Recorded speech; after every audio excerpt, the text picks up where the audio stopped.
እንኳን ደህና መጣችሁ።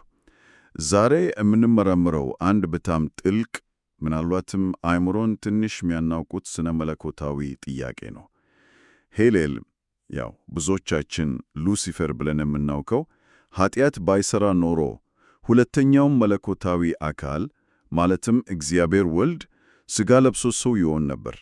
ይህንን ለመዳሰስ አንድ በጣም ጥልቅ የሆነ ስነ መለኮታዊ ጽሑፍ መሠረት እናደርጋለን። በትክክል የዛሬው ውይይታችንም በዚሁ ጽሑፍ ውስጥ የቀረበውን የክርክር ሰንሰለት መከተል ነው። በነፃ ምርጫ፣ በኃጢአት፣ በመለኮታዊ ፍቅር እና በመስቀሉ መካከል ያለውን ውስብስብ ግንኙነት እንፈትሻለን። ጽሑፉ የሚሞግተው የሆነው ነገር ሁሉ በአጋጣሚ ሳይሆን በሚያስደንቅ መለኮታዊ ዕቅድ ውስጥ የራሱ ቦታ እንደነበረው ነው። እሺ እንጀምር። ጽሑፉ የሚነሳው ገና ከመጀመሪያው ከውድቀት በፊት ከነበረው ሁኔታ ነው። መላእክትም ሆኑ አዳም ከመውደቃቸው በፊት ፍጹም ነበሩ ብለን እናስባለን። ነገር ግን ጽሑፉ እኮ ፍጹም ቢሆኑም እንኳ ኃጢአት የመስራት አቅም ነበራቸው ይላል። ቆይ ይሄ እርስ በርሱ የሚጋጭ አይመስልም? አንድ ነገር ፍጹም ሆኖ ሳለ እንዴት የኃጢአት ዕድል ሊኖረው ይችላል? በጣም ወሳኝ ጥያቄ ነው። የጽሑፉ ዋና መከራከሪያ የሚጀምረው እዚህ ላይ ነው። እንደ ጸሐፊው እይታ የእነርሱ ፍጽምና ያልተሟላ ነበረ። ያልተሟላ? አዎ። ምክንያቱም ነፃ ምርጫቸው ገና አልተፈተነም፣ በፍቅርም አልጸናም ነበረ። ጽሑፉ የሚያቀርበው ሐሳብ ነፃ ምርጫ በእውነት ፍጹምና ማይናወጥ የሚሆነው በእግዚአብሔር ፍቅር ላይ ሲመሰረት ብቻ ነው። ይህ ፍቅር በተግባር ሳይገለጥ ሲቀር የነፃ ምርጫው ሁሌም ቢሆን የመሳት ዕድል አለው። ስለዚህ ሄሌልም ሆነ አዳም ገነት ውስጥ ሳሉ ነፃ ምርጫቸው ያልተሟላ ነበረ ማለት ነው። ዋው! ይህ በጣም ትልቅ ነጥብ ነው። ስለዚህ ጽሑፉ ያለው ፍቅር የሌለበት ወይም በፍቅር ያልተፈተነ ነፃ ምርጫ በራሱ ጎዶሎ ነው ማለት ነው። ገነት ውስጥ የነበረው ሁኔታ ፍጹም ሰላማዊ ቢመስልም ከበስተጀርባ ግን አንድ ያልተሟላ ነገር ነበረ ማለት ነው። በትክክል ልክ እንደዛ ነው። ጽሑፉ እንደሚጠቁመው እግዚአብሔር ይህንን ያልተሟላ የፍጡራኑን ነፃ ምርጫ የማማው ዕቅድ ነበረው። የመጨረሻ ግቡ በፍቅር ላይ የተመሰረተና ማይናወጥ ምርጫ ማድረግ እንዲችሉ ማስቻል ነበረ እና ይህን ለማድረግ ደግሞ ፍቅር ምን ያህል ጥልቅ እንደሆነ ማሳየት ነበረበት። እሺ፣ ይህ እንግዲህ በቀጥታ ወደ ቀጣዩ ነጥብ ይመራናል።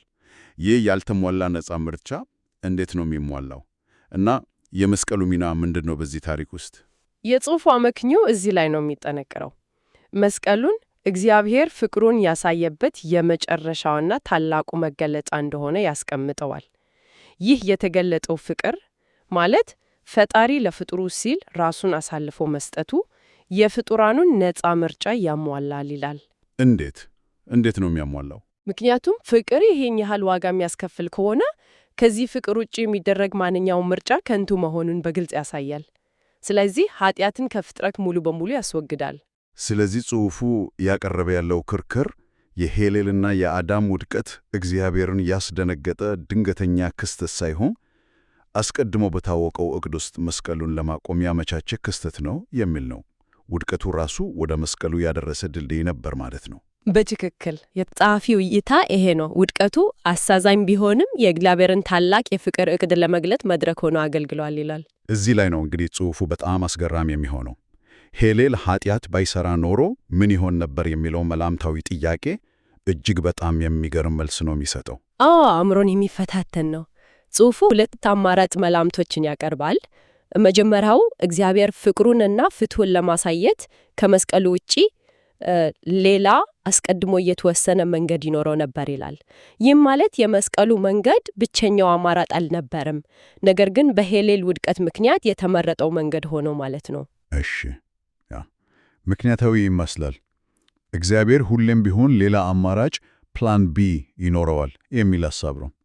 ሁለተኛውስ አማራጭ ያኛው ምንድን ነው? ሁለተኛው አማራጭ በጣም ከባድና የሚረብሽ ሐሳብ ነው።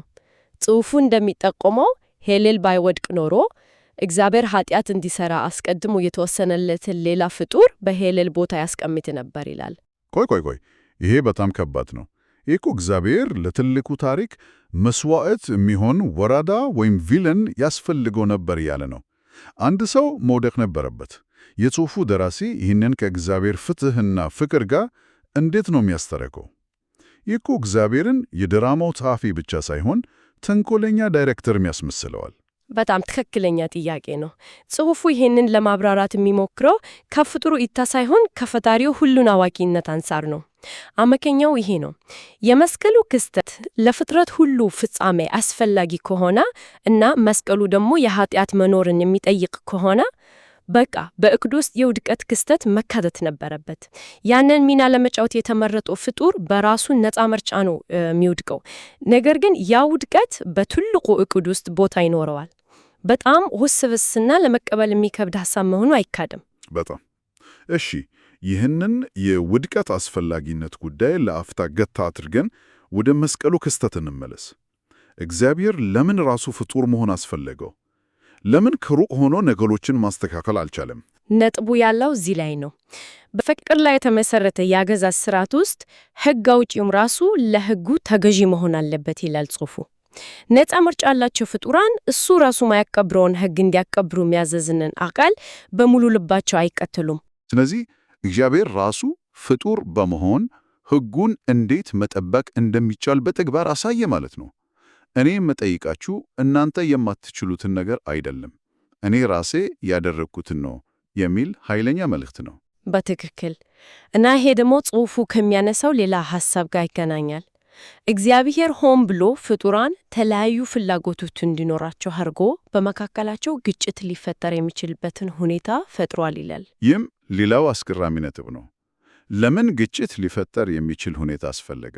እንደ ጽሑፉ አመክንዮ ያ ሁኔታ ፍጡራን ፍቅርን እንዲመርጡ እና መስዋዕትነት እንዲከፍሉ እድል ይሰጣቸዋል። ሁሉም ነገር ፍጹም በሆነበትና ማንም ምንም በማይጎድልበት ሁኔታ ውስጥ ፍቅርን በተግባር መለማመድ አይቻልም። ስለዚህ ትንሽ ግጭት መኖሩ ፍጡራን ከራሳቸው አልፈው ለሌሎች እንዲያስቡ ያደርጋቸዋል እና እግዚአብሔር ራሱ ሰው ሆኖ በዚህ ግጭት በተሞላ ዓለም ውስጥ ሕጉን ሲጠብቅ እና መከራ ሲቀበል ሁለት ወሳኝ ነገሮችን አረጋግጧል ይላል ጽሑፉ። እሺ፣ እነሱም አንደኛ ሕጉ ፍትሐዊ መሆኑን፣ ሁለተኛ ደግሞ ሕጉ ለፍጡራን በውድቀት ውስጥ ላሉትም እንኳ ሊጠበቅ የሚችል መሆኑን። እዚህ ጋር ነው እንግዲህ ወደ ትልቁ ፓራዶክስ የምንመጣው። ይህ ሁሉ ነገር እግዚአብሔር ሁሉንም ነገር አስቀድሞ ያወቅን ነበር ከሚለው ጽንሰ ሐሳብ ጋር እንዴት ይጣጣማል?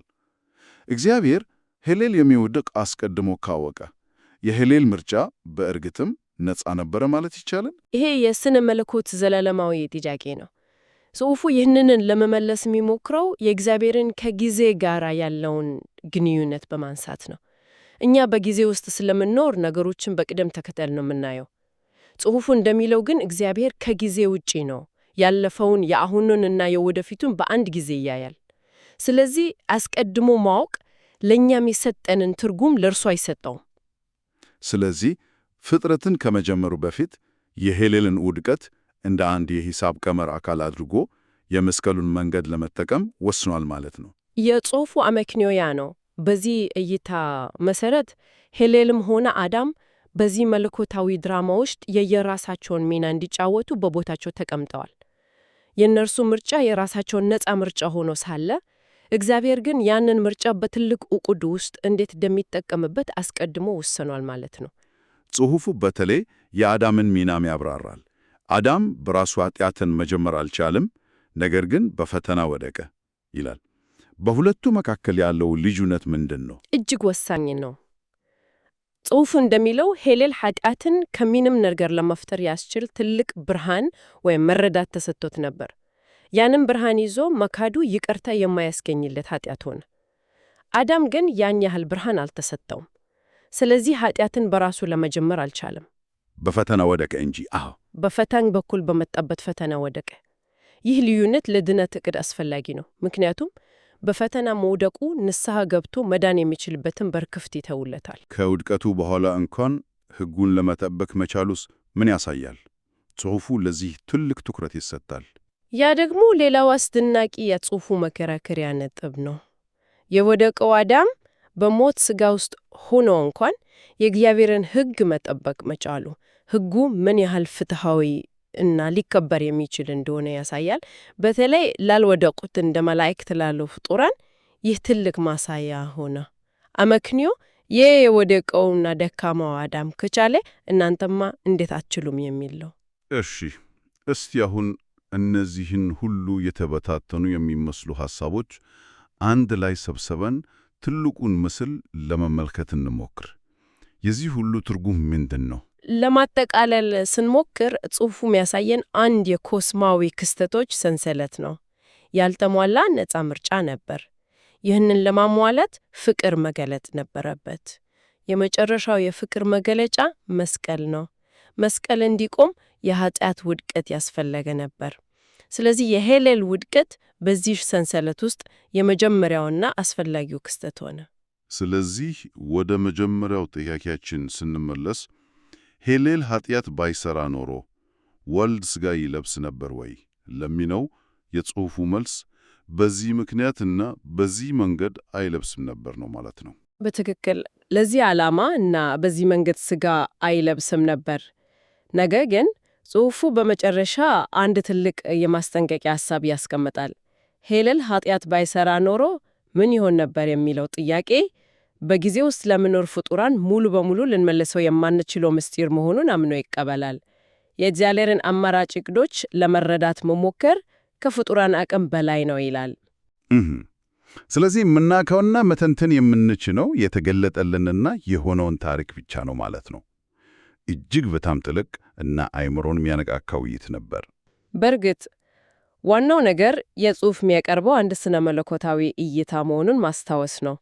ዓላማውም በነፃ ምርጫ፣ በኃጢአት እና በመለኮታዊ ዕቅድ መካከል ያለውን ይህንን ውስብስብ ግንኙነት ለመረዳት ያግዛ እንደ አይነት ካርታ ለመስጠት መሞከር ነው። በጣም ጥሩ። ለማጠቃለል ለአድማጮቻችን አንድ መጨረሻ ጥያቄ ትተን እንለፍ። ጽሑፉ እንዳየነው ፍጹም ፍቅርን ለማሳየት መስቀል ደግሞ ውድቀትን የሚጠየቅ ከሆነ የስለ ነፃ ምርጫ መሠረታዊ ባህሪ ምን ይጠቆማናል? እውነተኛና ፍጹም የሆነ ነፃነት የራሱን ተቃራኒ ማለትም የስህተትና የውድቀት ዕድልን መጋፈጥ ግድ ያስፈልገዋል ማለት ይሆን? ያለ ስህተት የመስራት ዕድል ነፃነት ትርጉም ይኖረዋል?